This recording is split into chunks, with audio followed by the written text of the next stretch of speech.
Hi there, Sanbonani Molweni. Welcome to Fix channel. If you're new here, please subscribe before the end of the video. If returning, thank you for love and support. I appreciate you. Izingane zesithembu ayinothando nesithembu. Ngiyafisa bemfishane le video. Sikla lento esho Amahle. Amahle yena akashadile.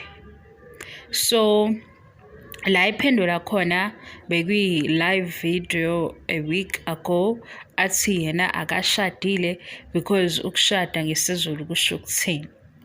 Asiyishiye-ke ka-Amahle oyokusho ukuthi ukushada ngesizulu kusho ukuthini.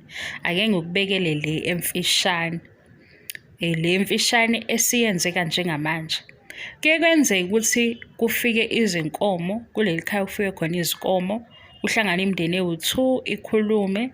Abanye bayenza nje itende elincane kube nezitulo kuzoba phela umndeni vele nalabo ke abasondelene nomndeni kube nje into encane yomndeni nabasondelene nomndeni. Mabekhulumile umndeni wafanalaza nalabo bafikile because kuqalwa kucelwe benze njani bacela bekhipha imali o bacela beshiya inkomo. Abantu abayocela abahambi nje bethi siyaka Khumalo o siyakaZondo noma ngabe isiphi isibongo siyocela siyokhuluma. Akukhulunywa makucelwa kusuke kukhona okuphethe kuze kuthiwa awufiki emzini omunye ubaba ungaphethe lutho because sebeyazi ukuthi kwenzakalani abakhongi. Ukucela silapho-ke ngoba manje masizothatha ngokuthi kushaywe iy'nkomo eziwu-20 neziwu-12 yiyo lethatha kude. Asiye lapha-ke kuyafika okokuqala lapho kuba khona mhlawumbe iy'nkomo eziwu-5 or 4 le mndeni ijabulelane ngale jeni abayiqalayo. Kube ukuthi kuyaphekwa kuleli khaya kuphekele laba bayizivakashi kwabakhongi kunaleli tende elincane kuhlalwe kube ukuthi njengoba kucelwa bekukhona incwadi efike before. Le ncwadi efike before kunendawo la kusayinwa khona ukuthi la bantu ke bafikile because fanele kube nobufakazi bokuthi kushiwe izinkomo ezingaka okushiwe imali engaka ngoba manje baxoxa bebe nakho ukuthi makuyimali ile amount makuyinkomo zizoba ngaka.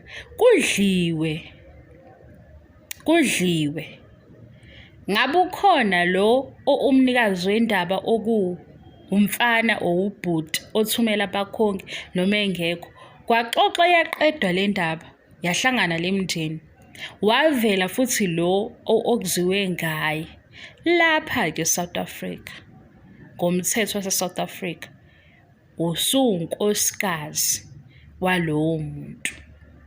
Kanti-ke ngapha ngesizulu into engiyibukayo ke noma isizulu sihamba isigaba sokuthi kuqalwe kacelwa kalobola kwaba ingqiba masondo kwaba izibizo nani kuhluka ngezigodi mase kugcina kusukhishwa kini. Nakhona ngesizulu uloboliwe noma kanjani ke indlela eqondile yokubiza uyingodosi. Uma sekuphela akuveli kuthiwa kuyaphela kuba ne-meeting eyenziwayo phakathi kwale mndeni ewu2 ngoba ike yahlangana kangangokuthi uma futhi sekuba khona omusha untombazane seveza ukuthi hayi asisayihambi le ndlela nalobhuti kuyaye kuthiwe lo osezoletha iy'nkomo zesibili akayihambise ngale noma kuhlanganwe ngoba manje kuthiwa kuzoba nokudideka okuthile mhlawumbe phuma iy'nkomo kabili ekhaya elilodwa kodwa kuyenzeka kodwa akwenzeki bengamthintanga lo olobole ekuqaleni. Le nto-ke isho ukuthini? Isho ukuthi sekukhona ukuxhumana kwalo olobolile noma ngabe uhleli kubo ngoba ngisho sekuthiwa iyaphela le nto ayipheli njengale ndlela le ekusho ukuthi nje ushiyile kanjalo. Kuba ne-meeting esidinga ukuthi le mndeni ayihlangane befike futhi kwinto abavumelana ngayo ukuthi bayixazulula le nto. Mangibheka-ke bayixazulula indaba yokulobola noma ijeni ayisaqhubeki. Mangibheka noma umthetho wase South Africa ukuklesha nesintu, kodwa ikhona into ehambisanayo ngoba ukuhambisana ngikubamba la ekutheni uma kuwukuthi abasaqhubeki labantu akuvele nje kuthiwa akuyekwe, uyabizwa lo owasekuqaleni kuvunyelwana ukuthi if eselotsholo okwesibili kuyokwenzeka kanje, kodwa imindeni iyahlangana ngoba ike yahlangana before. Manje masiyiqhuba ngesiZulu, isiZulu sona sihamba ngalama steps akhona. Umthetho wase-South Africa uthi imindeni ewu-2 yahlangana ngegama lakho, yahlangana ngegama lenu, kwaze kwadliwa, kwakhona okushiwayo, kwasayinwa futhi, kwaze kwadliwa, kwagqokwa futhi ngale ndlela osekugqokwa ngayo. Abanye-ke bafuna ukuthi umhlonipho, ngisho umhlonipho ungangawufaka. Kwahlangana kini ngegama lakho, kwaphinde futhi kini kwaphekwa, badla labantu abafikile, bakujabulela futhi lokho okwenzakalayo. Ngaleya usuwunkosikazi. Siyazi-ke ukuthi uyalindwa-ke ngokwesiko.